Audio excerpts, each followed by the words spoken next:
Você está pronto para a palavra, irmão? Amém. Glória a Deus.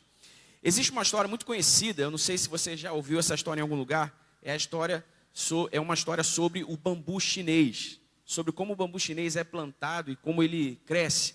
E essa história diz que quando alguém planta a semente do bambu chinês, algo muito curioso acontece.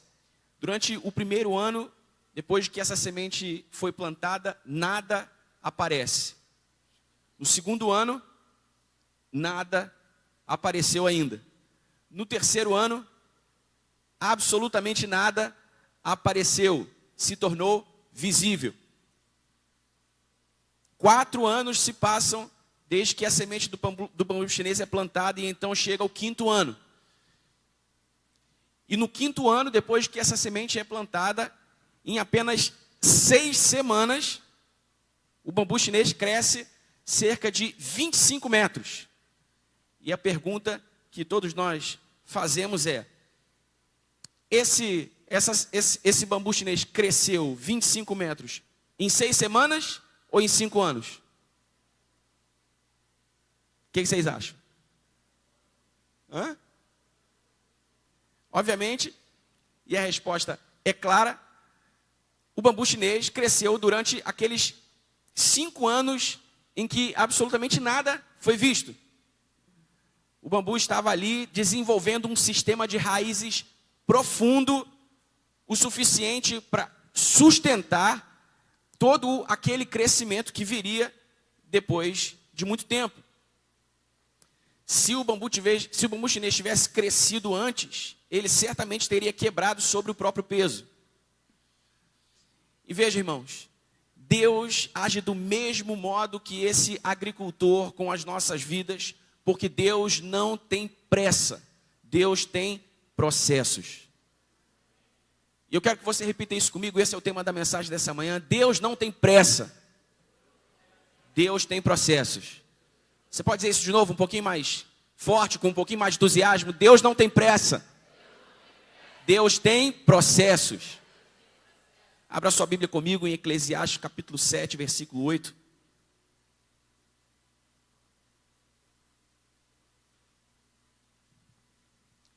Porque esse é um texto bíblico que fundamenta o sentido dessa história e que fundamenta essa afirmação que eu acabei de fazer e que vocês repetiram com muito entusiasmo. Deus não tem pressa, Deus tem processos.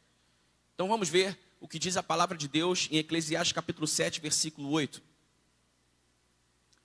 Melhor é o fim das coisas do que o seu princípio. A paciência é melhor do que a arrogância. Mais uma vez, melhor é o fim das coisas do que o seu princípio. E a paciência é melhor do que a arrogância. Diga aleluia. Essa é a palavra de Deus. Eclesiastes capítulo 7, versículo 8, continua extraordinariamente atual, desde quando foi escrito e lido pelos seus primeiros leitores. Por quê? Porque esse versículo confronta uma cultura que idolatra o que é imediato, idolatra o que é instantâneo, o visível, o empolgante. Você concorda comigo que nós vivemos nos dias de hoje nessa cultura que idolatra o imediato, o instantâneo, o visível, o empolgante, sim ou não? Todos nós nos impressionamos e nos fascinamos muito rapidamente com começos incríveis. Lançamentos, promessas, anúncios, primeiras impressões, explosões de entusiasmo, resultados muito rápidos. Eu não sei se você gosta de esporte, ou se você gosta de algum esporte em específico. Eu gosto muito de futebol. E sempre que surge um novo talento, e ele aparece assim de maneira meteórica, fica todo mundo muito entusiasmado, né? É o próximo Neymar, é o próximo isso, é o próximo aquilo. Por quê? Porque, de alguma forma, essa cultura que celebra o imediato, que celebra o instantâneo, que celebra começos explosivos, de alguma maneira afeta o nosso modo de ver e de reagir à vida. E diante dessa realidade, irmãos, Eclesiastes capítulo 7, versículo 8, nos lembra que a verdade essencial de algo não está no seu começo, por mais fascinante que seja. A verdade essencial de algo está no seu desfecho amadurecido. Você está aqui? Amém? Muitas coisas começam bem e terminam mal. Você concorda comigo? Talvez na sua vida, muitas coisas tenham, eu espero que não muitas, mas talvez na sua vida, provavelmente, algumas coisas começaram bem, mas terminaram mal. Começaram assim, de maneira muito discreta, ou até mesmo difícil. Quem sabe começou muito lentamente, mas terminaram com profundidade, com beleza, com fruto permanente. Você já teve essa experiência na sua vida? Isso já aconteceu com você em alguma dimensão da sua vida, em algum domínio da sua existência? Na sua vida pessoal, nos seus relacionamentos, na sua família, no seu trabalho. Todos nós, provavelmente, já tivemos pelo menos uma ou duas experiências assim. Porque essa é a verdade sobre a realidade na qual nós vivemos. A verdade essencial de algo não está no seu começo, por mais fascinante que ele seja, mas no seu desfecho amadurecido. Eclesiastes capítulo 7, versículo 8, é um texto fascinante para tratar sobre esse assunto, porque ele nos chama, esse texto é um chamado do Espírito de Deus, do Espírito da Palavra, do Espírito das Escrituras, a valorizarmos a perseverança. Diga comigo, perseverança. Perseverança, consistência e a maturidade acima do entusiasmo superficial. Esse é o chamado de Eclesiastes 7, 8 para todos nós nessa manhã. O texto bíblico nos chama a valorizar. Valorizar, encontrar a beleza e o sentido da perseverança. Essa virtude tão cara a todos nós, não é verdade? Alguém certa vez disse, aliás, eu já ouvi diferentes versões desse adágio, desse jargão. Já ouvi diferentes virtudes serem colocadas no lugar da perseverança, mas há quem diga que a perseverança é a mãe de todas as virtudes. Por quê? Porque, por exemplo, você precisa amar e continuar amando. Não tem muita serventia amar e deixar de amar. Você precisa cuidar e continuar cuidando, senão do que você começou a cuidar um dia se perde. Você precisa crer e continuar crendo, porque senão você volta para o fim da fila e tem de começar a crer de novo. Você concorda comigo? A perseverança é uma virtude muito cara a todos nós, e esse texto nos chama a valorizar a perseverança, a consistência e a maturidade acima do entusiasmo superficial. Além disso, Eclesiastes capítulo 7, versículo 8, também fala poderosamente sobre o caráter cristão. O que todos nós desejamos que seja formado, desenvolvido em nós pelo poder do Espírito Santo, porque no fim das contas somos todos discípulos de Jesus, e como discípulos de Jesus buscamos ser como nosso mestre, amém? Então desejamos que o Espírito trabalhe em nosso coração o caráter cristão. Eclesiastes capítulo 7, versículo 8 diz que o fim das coisas é melhor que o início delas, mas diz também que o paciente é melhor do que o arrogante. Isso nos ensina que a grandeza espiritual de alguém, quantos gostariam de ser grandes homens e mulheres de Deus? Amém? Espirituais, cheios do Espírito Santo, cheios de domínio da palavra de Deus, pessoas sobre quem o Espírito Santo governa as emoções, governa os sentimentos, governa os pensamentos, governa o comportamento. Todos nós desejamos. E o que Eclesiastes capítulo 7, versículo 8 nos ensina que essa qualidade de homem e mulher de Deus é alguém que não pode ser medido pela sua autoafirmação, não pode ser medido pelo que pensa de si mesmo, mas alguém que deve ser medido pela sua capacidade de permanecer humilde ao longo do seu processo, qualquer que seja. Seja ele aparentemente bom ou ruim. A grandeza de um homem e uma mulher de Deus está na sua capacidade de permanecer fiel e de permanecer humilde durante o seu processo. Isso vale, como eu disse há pouco, para todos os domínios da nossa existência. Isso vale para o nosso casamento. Aliás, o casamento é um terreno maravilhoso para o desenvolvimento dessa virtude e de muitas outras, não é? Porque muitas vezes no casamento nós temos conflitos por causa de ideias divergentes, por causa de vontades divergentes. E muitas vezes nós somos tentados a chutar o pau da barraca, como se diz, né? Nem sei se se usa mais esse ditado popular. Somos tentados a abandonar o barco, a trocar de esposa, a trocar de esposo. Aliás, essa cultura do imediatismo também fala muito sobre esse comportamento, não é? De muitos homens e mulheres que ao primeiro embate, a primeira divergência, ao primeiro conflito, vão embora, decidem trocar de esposo, trocar de cônjuge. É preciso perseverar amando e é preciso perseverar humilde. Por quê? Porque se você é casado, você sabe que nem sempre nós temos a razão. Sim ou não?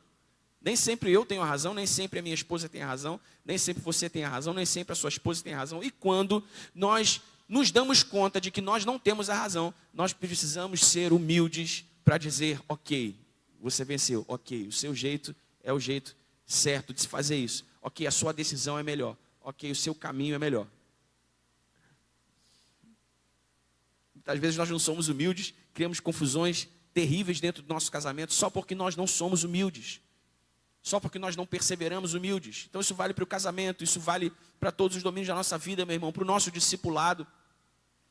Eu não sei se você se lembra, mas se eu não me engano, em Tessalonicenses, em 1 Tessalonicenses, o apóstolo Paulo, ensinando sobre a santificação, sobre o processo que leva à nossa maturação espiritual, ele diz que nós precisamos desenvolver a nossa santificação.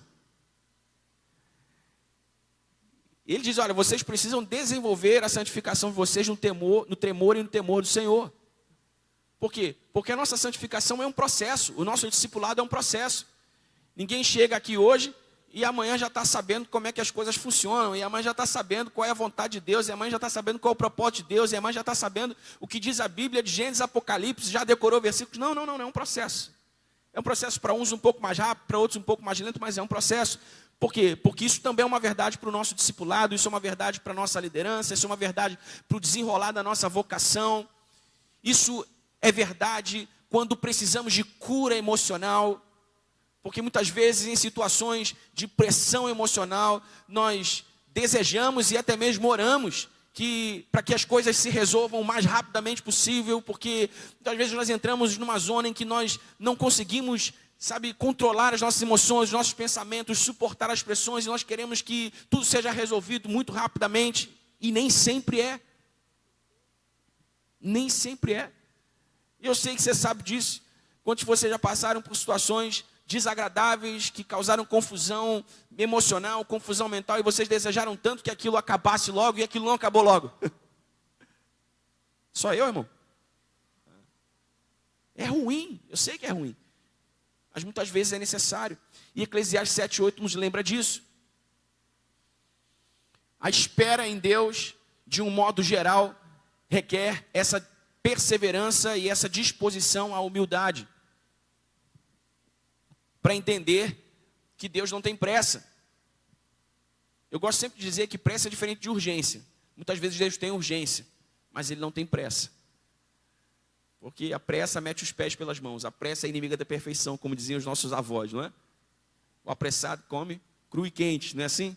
Então, a gente precisa entender isso, que de um modo geral, Deus age na nossa vida sempre através de processos e nunca com pressa, mas sempre com urgência. Amém?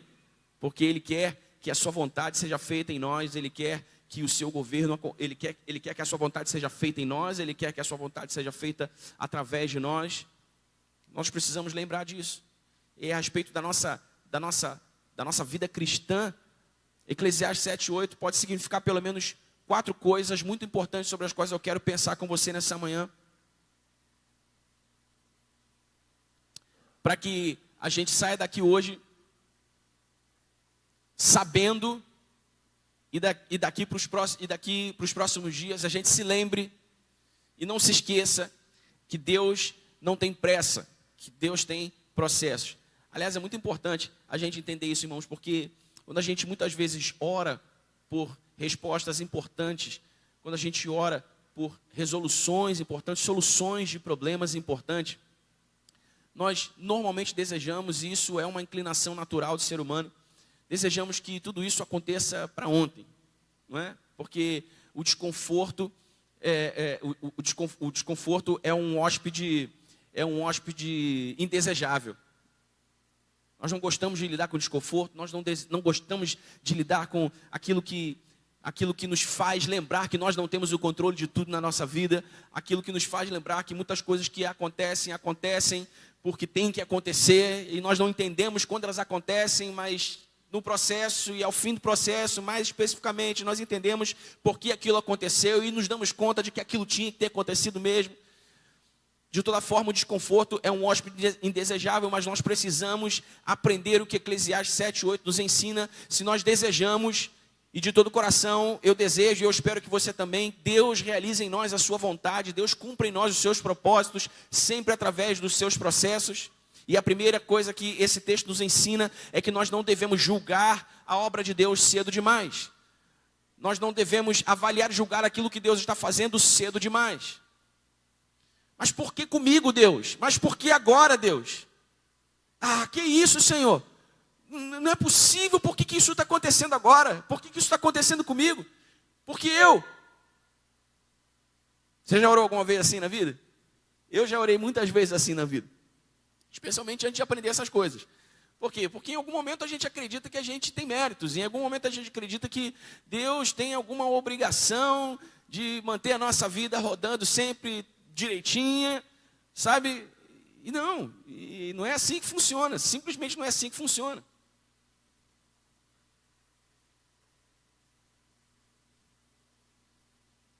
Não é assim que funciona porque Deus age por processos, a maioria das vezes.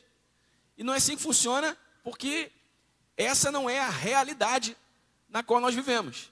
Uma coisa é o que você deseja, uma coisa é o que você pensa que deve ser. Outra coisa é o que a realidade é. E a realidade sempre vai se impor ao que nós desejamos, ao que nós queremos, ao que nós esperamos que seja. Então nós precisamos aprender a não julgar aquilo que Deus está fazendo cedo demais. Você concorda? Você crê que Deus está no controle da sua vida, meu irmão? Que Deus está governando a sua vida com soberania, com sabedoria, com graça, com favor, com misericórdia? Você crê nisso? Amém? Então seja lá o que Deus está fazendo na sua vida agora, você precisa continuar crendo nisso. Mesmo e principalmente, se o que você está vivendo agora, se a sua realidade de vida agora não é o que você desejava.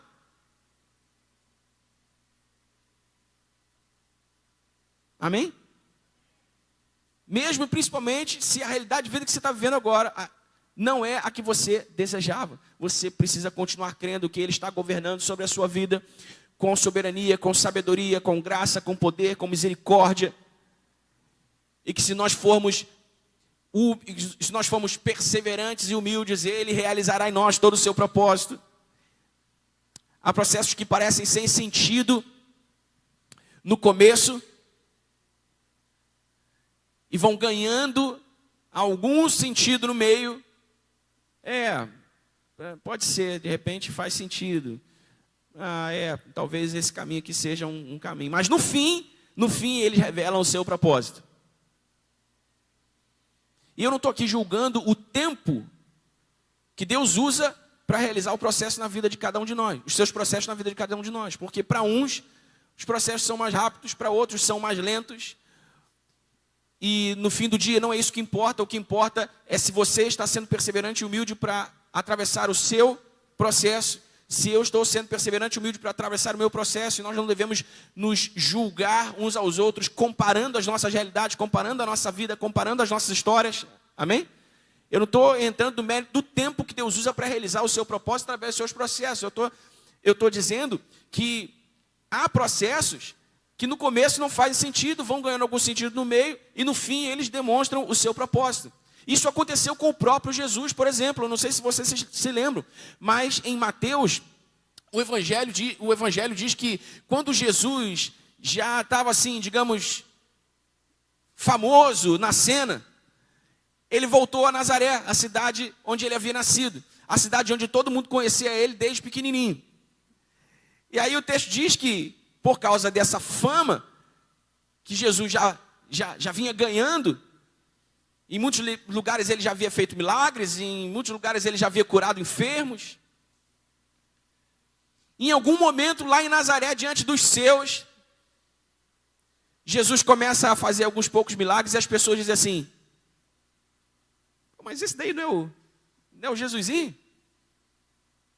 Mas esse daí não é o filho de José lá, o carpinteiro? Que autoridade é essa? A gente viu esse garoto aí pequenininho. Jesus estava ali, no começo do seu ministério, no processo de Deus com ele, desenvolvendo o seu ministério até o fim do seu propósito, que era a cruz, que era a consumação da nossa redenção. Agora, veja, lá em Nazaré, no começo do seu ministério, as pessoas questionaram o seu poder, a sua autoridade, as suas palavras, por causa do tempo do seu ministério, por causa, né, da familiaridade que aquelas pessoas tinham com ele. Mas lá na cruz, o mesmo Evangelho de Mateus diz que enquanto Jesus estava pendurado, e quando Deus cumpriu em Jesus o seu propósito, os romanos e aqueles que estavam aos pés da cruz, insultando a Jesus, reconheceram verdadeiramente esse era o Cristo, o Filho de Deus. Imagina se Jesus lá: pô, Senhor, o Senhor me manda aqui para fazer esse negócio, não é nada fácil, isso que o Senhor me pediu. Aí o pessoal está me menosprezando, me insultando aqui em Nazaré. Ah, Senhor, imagina. Por que comigo, Deus? Por que agora, Deus? Mas o que Jesus fez? Jesus ficou quietinho e continuou sendo Jesus, perseverando naquilo que Deus havia proposto para ele. O reconhecimento pleno de quem Jesus era veio depois da sua crucificação. Depois da sua morte. Veio no fim. Caiu em algum lugar. Não, deixa aí, é melhor, senão vai cair de novo. E não no começo, isso aconteceu com Jesus. Então nós não devemos avaliar cedo demais, julgar cedo demais aquilo que Deus está fazendo. Amém? A moderação e a clareza de mente são essenciais para atravessarmos bem os nossos processos e entender cada fase desses processos, e entender o que Deus está fazendo nesses processos. Você está comigo? Diga amém. Essa é a primeira coisa que Eclesiastes 7:8 nos ensina. A segunda é que o discipulado, e eu me refiro ao discipulado de um modo mais amplo mesmo, o nosso processo de sermos trabalhados pelo Espírito Santo e pela palavra de Deus para nos parecermos com o nosso Mestre Jesus, o discipulado exige paciência. Tanto o nosso próprio discipulado, quanto o discipulado daqueles a quem nós discipulamos. Exige paciência. Eu já discipulei amigos ao longo da minha vida cristã, que muitas vezes testaram a minha paciência. Porque ele sentava e eu ensinava, e eu falava, e eu trocava, e eu compartilhava experiência com ele, eu caminhava com ele, agora vai lá, cara, vai, arrebenta. E ele ia lá e errava do mesmo jeito. E ele voltava, eu falava: camarada, você fez o que eu falei, cara? Não. Mas por quê? Não sei. Tá, vem aqui, cara, faz assim, assim, assim. E ele ia lá e errava de novo, errava de novo. Ah, quer saber se esse cara não quer aprender nada? Deixa para lá, vamos tentar com outro. Não, irmão. Se Jesus tivesse tentado com outro e tivesse abandonado a gente de lado, a gente estava aqui agora? Estava não. Por quê? Porque muitas vezes a gente testa a paciência de Jesus, mas o Espírito Santo continua lá. Vai, uma hora ele vai virar, uma hora ele vai dar certo. O discipulado exige paciência, o nosso próprio discipulado exige paciência. Porque ninguém amadurece espiritualmente por impulso, né? Não se pode celebrar o discipulado de alguém como se celebra o surgimento do novo Neymar, né? Leva tempo, a fases, a ciclos. A gente percebe isso na vida de Pedro, por exemplo. As fases do discipulado de Pedro, até Pedro se tornar o Pedro que a gente celebra. Você lembra? Jesus estava lá com os caras e Jesus começou a dizer que ia morrer. Aí Pedro foi o primeiro. O quê? Não, o senhor não vai morrer não. Não, nós não vamos deixar isso acontecer. A gente está aqui para defender o senhor. Ó, e se for preciso, eu tô pronto para morrer com o senhor. Aí Pedro falou assim, aí Jesus falou assim, Pedro, baixa a tua bola. Eu sei de onde tu está vindo. O negócio é o seguinte, Pedro, depois que o galo cantar 3 vezes, tu vai ter me negado. Não, que é isso? Aí quando Jesus falou na mesa da ceia que havia um traidor entre eles, isso aí é a minha cabeça criando cenários, tá, irmão? Aí eu imagino Pedro, né? Imagina o Pedro impulsivo, o Pedro. Quem é? Quem é o traidor, meu irmão? É tu? Qual foi? Pedro estava ali no começo da sua jornada. Como muitos de nós, no começo da nossa jornada, cometemos equívocos, erros, nos comportamos mal. É ou não é, irmão? E aí depois que Pedro nega Jesus, Jesus ressuscita, aparece, chama Pedro, conversa com Pedro, restaura Pedro. Então olha aqui, Pedro, o imaturo, agindo de forma imatura. Depois Pedro sendo restaurado por Jesus. Pedro, tu me ama? Amo, Senhor. Pedro, tu me ama? Amo, Senhor. Pedro, pô, Jesus, eu sei, eu errei, eu dei mole, eu falei que não ia trair, eu traí, desculpa, Senhor. Tá bom, Pedro, resolvido. Vai lá e apacenta as minhas ovelhas. Pedro é restaurado e é enviado. E aí vem Atos 2, irmão. Primeira é a pregação do homem, 3.000 almas.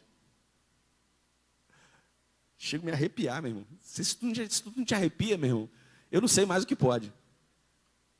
Aquele cara, sabe, ninguém botava fé no cara, todo mundo achava o cara falastrão, quando ele falava era muito... Aquele cara errou, foi restaurado, Jesus caminhou com ele, assim, vai. Pegou no tranco, vai. Vem o Pentecostes, Pedro é cheio do Espírito Santo, a primeira pregação, 3.000 almas, e naquele momento, Pedro se torna o porta-voz da igreja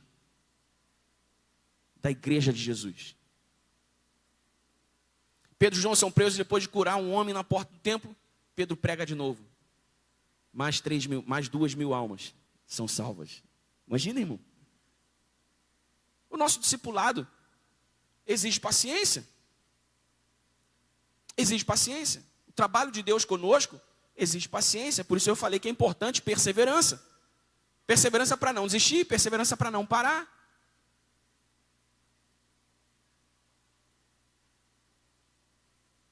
Sabe? Quantos de vocês já não experimentaram isso? Ou já não viram isso na vida de alguém perto de vocês? A pessoa está lá no processo dela e de repente ela se dá conta de que está difícil demais, ela deixa para lá, ela abandona. Está muito difícil, quero mais isso não. Muitos anos atrás, nós pregamos o Evangelho e uma pessoa entregou sua vida a Cristo e depois de algum tempo ela não apareceu mais e não tivemos mais notícia dela. E quando eu a encontrei depois de muito tempo, eu voltei falou a antiga religião dela, eu voltei para lá. Falei, como assim? Não, eu voltei, estava muito, muito complicado esse negócio de ser crente. Me parece muito difícil. É melhor eu voltei. Foi, caramba. Obviamente ela provavelmente não teve uma experiência real com Cristo, mas sabe, é muito difícil, eu abandono, eu deixo para lá. Essa pessoa fez isso a respeito da sua fé, da fé que ela decidiu professar. Mas muitos de nós fazemos isso na nossa vida ao longo do tempo com muitas outras coisas. Não, isso aqui não é para mim não, está muito difícil. Caramba, calma. Eu sempre digo isso aqui, eu já devo ter dito isso aqui, sei lá, uma centena de vezes pelo menos. Nada de realmente significativo na vida é feito no curto prazo. É sempre no médio e no longo prazo. Sim ou não, irmão? Sempre no médio e no longo prazo. Principalmente no longo prazo. Aquilo que é feito com consistência, com perseverança, com determinação, aquilo que é feito com humildade, aquilo que é feito... No longo prazo mostra o seu valor. No longo prazo mostra o seu valor. Então nós precisamos lembrar sempre que o discipulado exige paciência. E com relação ao discipulado, eu quero que você entenda isso, tá, irmão? É o trabalho de Deus na tua vida. É o trabalho de Deus na tua vida, é o discipulado. O Espírito Santo está te discipulando através dos seus pastores, das suas amizades, da sua igreja, da palavra. O Espírito Santo está te discipulando, e isso leva tempo. Terceira verdade que Eclesiastes 7:8 nos ensina, que o orgulho é o pior inimigo da sabedoria. Por isso Salomão diz, o paciente é melhor que o orgulhoso.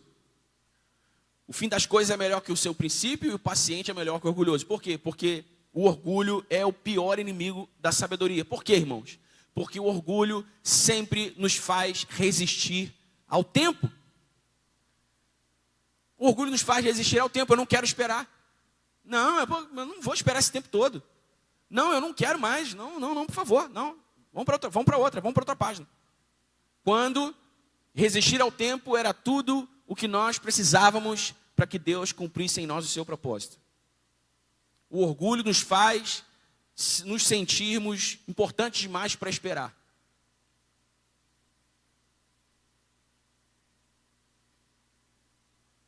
Uma vez a gente agendou uma consulta médica, e eu não sei se você já passou por isso, irmão, mas eles agendam o horário com você, assim, 8 horas você vai ser atendido. Aí você chega lá, aí a primeira coisa que eles dizem no balcão, não, o médico se atrasou aí, tu só vai ser atendido às 9h30. Eu falo, como assim? Às vezes nem dizem nada, né? Tu tem que perguntar, e aí eles falam, não, aqui o médico, não sei o quê. Na minha cabeça, irmão, não sei você, mas na minha cabeça eu já imagino logo que o médico só quis acordar mais tarde mesmo, tomar o café dele com calma, e quem está esperando no consultório que se lasque, que espere. Eventualmente pode ter acontecido alguma coisa mesmo, mas na minha cabeça é sempre o que eu imagino. Pô, que desrespeito, cara, que isso? Os caras agendam contigo, tu se programa, tu põe lá, tu organiza a tua rotina naquele dia para estar lá às 8, para ser atendido às 8, aí chega lá, o cara quebra a tua rotina, estraga o teu dia. Aí a gente foi levar uma Manuela num dentista, aí, cara, assim, o tempo passando, eu falei, Érica, pelo amor de Deus, cara, o que está acontecendo? Aí, depois de um tempão já, a Érica foi lá falar com a mulher deu uma desculpa dessa qualquer, eu falei, vambora, cara, vambora. Eu fiquei assim, tão irritado, que eu peguei a Érica e a Manuela e vim embora. Depois já arruma outro dentista para ver o dente dela. Depois eu pedi perdão a Deus, porque eu falei assim, Senhor, me perdoa, porque eu não sei se eu deveria ter sido mais paciente, ficado lá o dia inteiro, mas, pô, o nosso dia estragou ali nossa rotina ali, a gente estava com uma coisa planejada, agora quebrou o nosso planejamento. E aí mais tarde eu pedi perdão a Deus pelo meu orgulho. Falei, Senhor, me perdoa porque eu me senti importante demais para ficar esperando.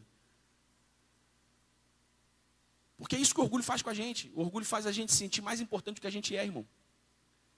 Em Romanos 12, Paulo diz assim, olha, se eu não me engano, no versículo 3, Paulo diz assim, olha, ninguém tenha de si mesmo um conceito mais elevado do que convém. Mas pense de si mesmo de acordo com a medida da fé que Deus repartiu a cada um. Então, irmão, você não pode se achar a última Coca-Cola do deserto. Você não pode se achar a última bolacha do biscoito. Porque você não é. Amém. Eu não sou. Você não pode pensar isso. Sabe por quê? Porque se você pensa isso e você alimenta esse pensamento, isso vai descer da sua mente para o seu coração, isso vai tocar os seus membros e você vai começar a agir assim. Agir como quem realmente se sente superior aos outros. Enquanto isso é só um pensamento, você pode bloquear esse pensamento, você pode interromper esse pensamento. Enquanto isso é um sentimento, você pode bloquear esse sentimento. O Espírito Santo pode te ajudar a vencer isso. Mas se isso começa a se tornar o seu comportamento, irmão, aí você começou a descer a ladeira. Por quê? Porque não importa o quão... Aliás, importa. Né? Importa o nosso pensamento. A qualidade do nosso pensamento tem que ser um pensamento bom, um pensamento producente, um pensamento positivo. Mas no fim das contas, o que muda a realidade da vida em que a gente vive é o que a gente faz e não o que a gente pensa. Normalmente, o que a gente faz está associado ao que a gente pensa. Mas nesse caso especificamente, se você começa a se achar mesmo mais do que você é, irmão, você começa a agir como superior aos seus irmãos. Aí não funciona. Aí você tá bonitinho aqui em Eclesiastes 7:8. O paciente é melhor que o orgulhoso. Estava conversando com o Gustavo essa semana. Gustavo é atleta de futebol e está na correria dele. E aí eu estava lembrando que em 2002, Emerson, a gente, né, compartilhou isso também, o Emerson foi para lá também, morou um tempo lá. Eu morei na Alemanha, já estava plantando uma igreja lá. E o lugar onde a gente morava era parecido com um hotel, assim. Não era um hotel de luxo, mas era parecido, tinham vários quartos, eles chamavam de missão. Era um lugar onde eles recebiam missionários em trânsito pela Europa. E aí, no terceiro andar desse hotel, tinha lá um grupo de garotos que estavam tentando a sorte no futebol. Eles não tinham estrutura nenhuma, eles só tinham um cara que ficava lá de vez em quando, arranjava um teste para eles fazerem nos clubes. E aí eu conheci todos eles, porque eu morei lá um ano, conheci todos eles. Aí conheci um craque orgulhoso. E conheci também um perna de pau humilde. Adivinha quem se deu bem? Simples assim, irmão. A realidade se impõe sobre o que a gente acha que as coisas, sobre como a gente acha que as coisas devem ser. Falei pro Gustavo, o moleque era bom, craque, dava bicicleta, caneta, chapéu e fazia gol de tudo que era jeito. Mas era orgulhoso demais. Brigava com os treinadores, porque ele não queria ficar na reserva. Aí desciam ele pro time B, desciam pro time C. Aí ele ficava quietinho, voltava pro time A, descia de novo, porque não se dava bem com ninguém. Porque ele se achava bom demais. Ele era bom, mas ele se achava bom demais. E se achava melhor que os outros. E esse menino que era perna de pau, mas acabou no final se dando bem porque ele era humilde, cara, ele... E outra coisa, eles não tinham estrutura, como eu falei, eles não tinham estrutura nenhuma. Então eles treinavam por conta própria, eles comiam por conta própria, eles só tinham a boa vontade e a disciplina para fazer as coisas darem certo.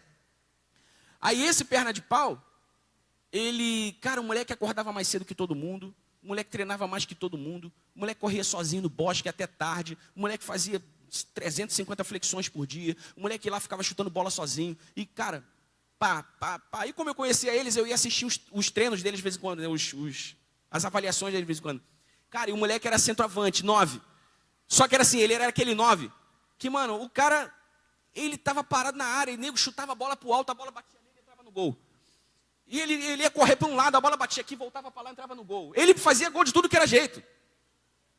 Ele era, cara, com a bola no pé, ele não dava um toque de 3 metros certo, mas ele chuta a bola dentro da área que ele vai dar um jeito de pular na frente da bola e a bola vai entrar no gol. Ele era esse tipo de jogador. Ninguém sabe como, mas ele metia muito gol. E aí, irmão, enquanto o arrogante estava lá se dando mal, o moleque estava aqui quietinho.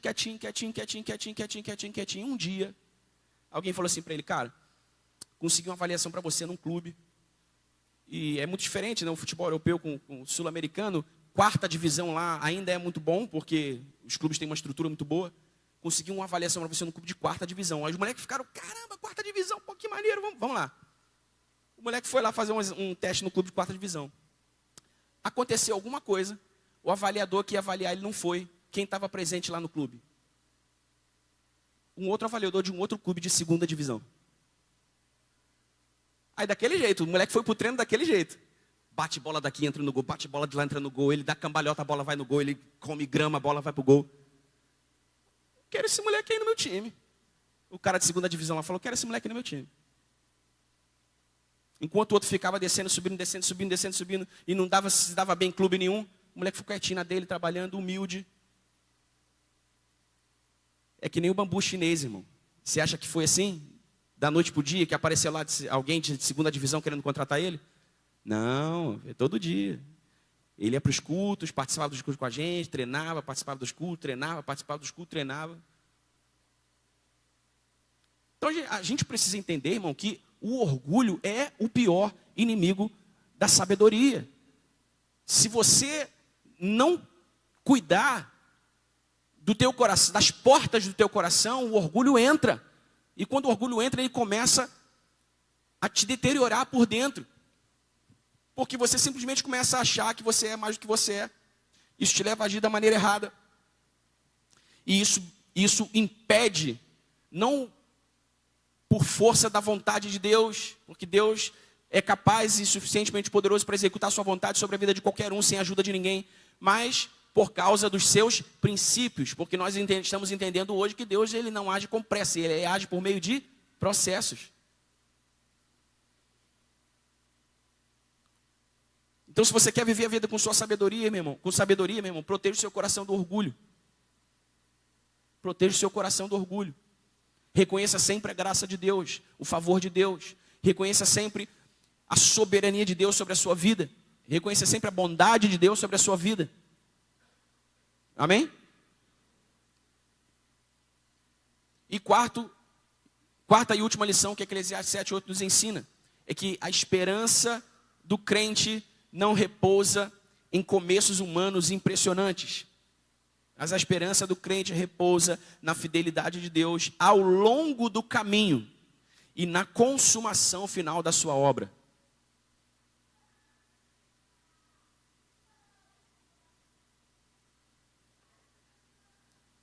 Não se impressione demais com aquilo que os seus olhos naturais estão vendo.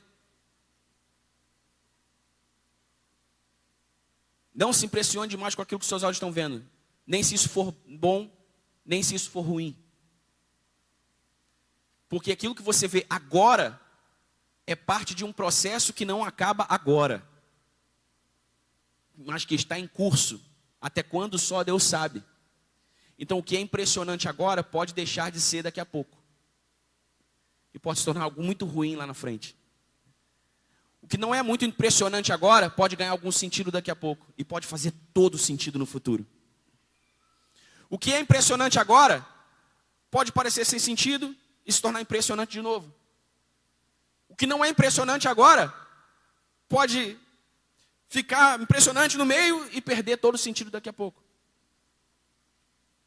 Por isso que a gente não pode se impressionar demais com o que a gente está vendo com os nossos olhos naturais.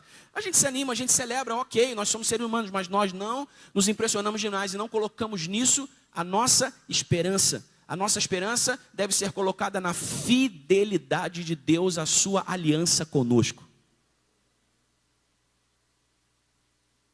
Seja lá o que for que esteja acontecendo agora, seja isso bom ou ruim, Deus é fiel. Seja impressionante ou não muito impressionante, Deus é fiel. Esteja eu agora cansado, frustrado, sobrecarregado, ou muito feliz e animado com alguma coisa que está acontecendo, Deus é fiel.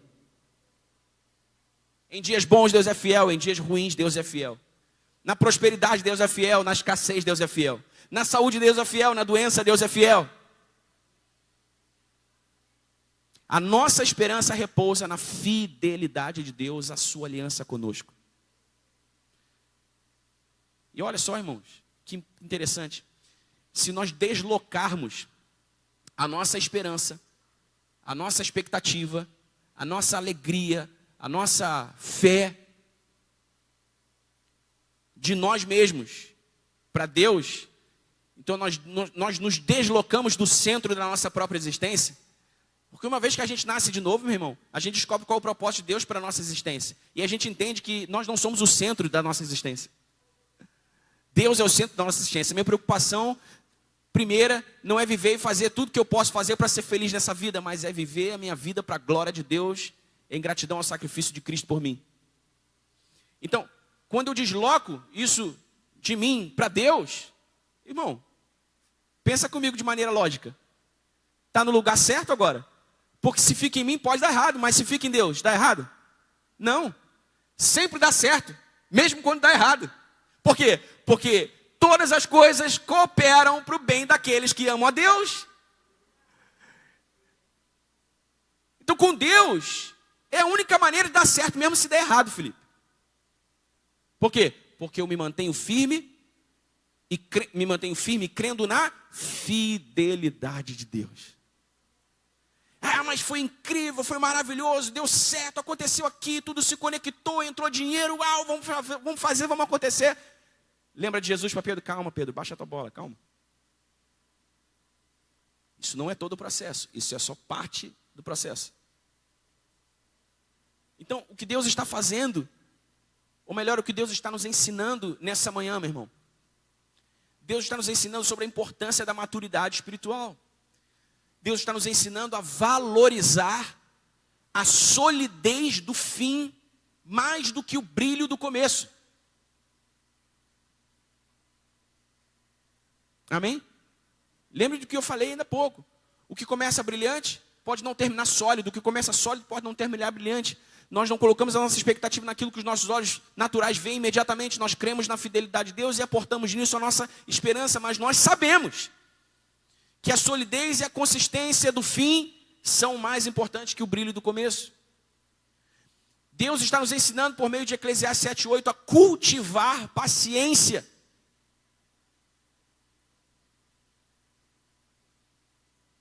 E essa é uma notícia ruim que eu tenho para dar para você. Por quê, irmão? Porque no mundo em que a gente vive vai se tornar cada vez mais difícil ser paciente. Cada vez mais difícil. Quanto mais avançam quanto mais avançam as complexidades das relações humanas, quanto mais avança a tecnologia, quanto mais avança, sabe, a corrupção moral no mundo, mais difícil vai se tornando ser paciente. Glória a Deus pela vitória da Luísa. Mas quanto tempo levou, Luísa? Estudando, abrindo mão. Eu imagino que devem ter acontecido 700 aniversários que você não foi, 700 rolês de final de semana que você não foi. Por quê? Estudando. E olha só que interessante, a jornada dela nem acabou, está só no meio. Ela conseguiu entrar agora na universidade. Deve ter mais uns 4, 5 anos pela frente, 6, 7 anos pela frente, não sei. E adivinha só, meu irmão, não vai ter acabado, porque depois disso ela vai entrar no mercado de trabalho. Você entende, irmão? Você entende que não dá para ficar... Uau, que maravilha, agora deu certo. Vamos... Calma. Celebra na medida certa. Porque Deus não tem pressa. Deus tem processos. Deus não tem pressa. Deus tem processos. E Ele está nos ensinando a cultivar a paciência, porque atravessar os processos de Deus requer de nós paciência. Paciência. Tenha paciência com os seus processos, tenha paciência com os outros, nos processos deles.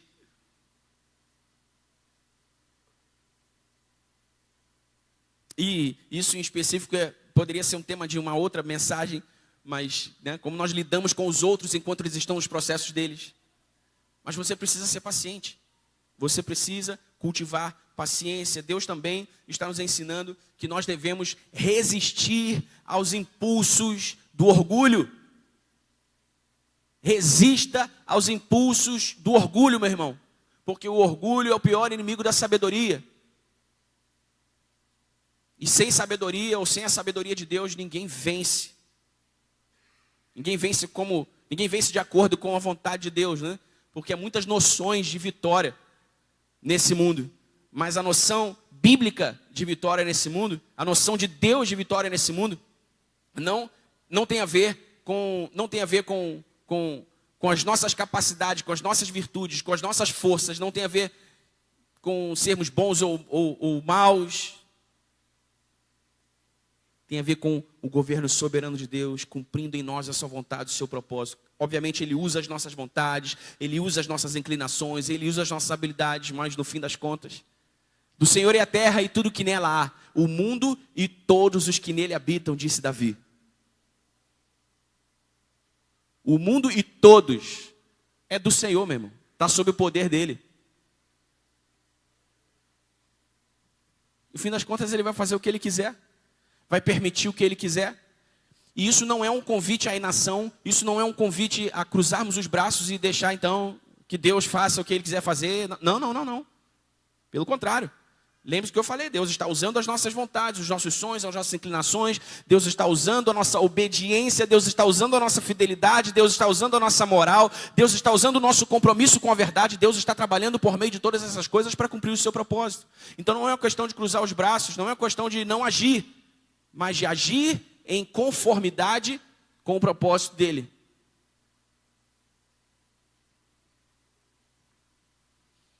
Por fim, Deus está nos ensinando a confiar na sabedoria dEle, mais do que nas emoções de momento.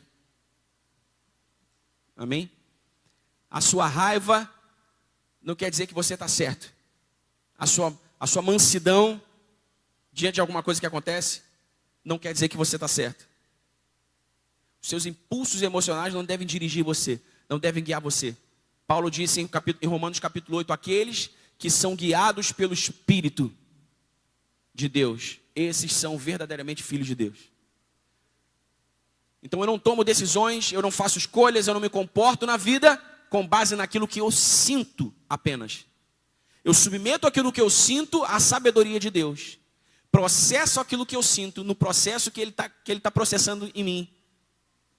E entendo a partir da sabedoria dEle quais são as decisões que eu devo tomar. Mas não é só simples, eu estou com raiva, deixa para lá. Eu estou feliz mais, deixa para lá.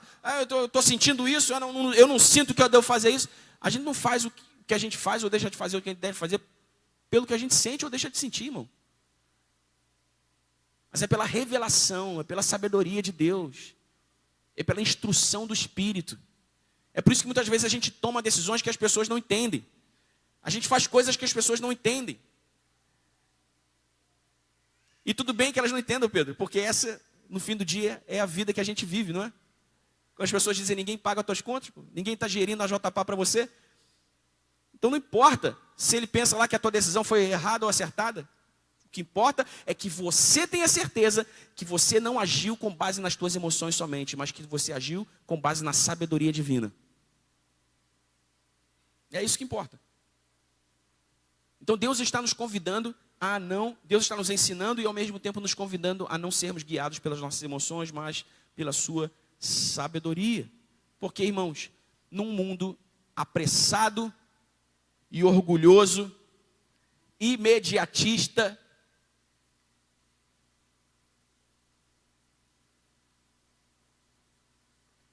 Eclesiastes 7:8 continua nos ensinando a arte, diga comigo arte, porque é uma arte, irmão. A arte difícil e santa de esperar com humildade. Esperar com humildade. Porque Deus não tem pressa, Deus tem processos. De novo, isso não tem a ver com inação, com não fazer nada, com não agir, com cruzar os braços. Não. Alinha o que tu está fazendo ao propósito de Deus, à palavra de Deus, a liderança do Espírito Santo e resista, persevere com humildade, porque Ele cumprirá na sua vida todo o seu bom propósito. Amém, meu irmão? Se você se manter humilde, Ele cumprirá na tua vida o seu bom propósito. Se você crê comigo nessa palavra, fique de pé.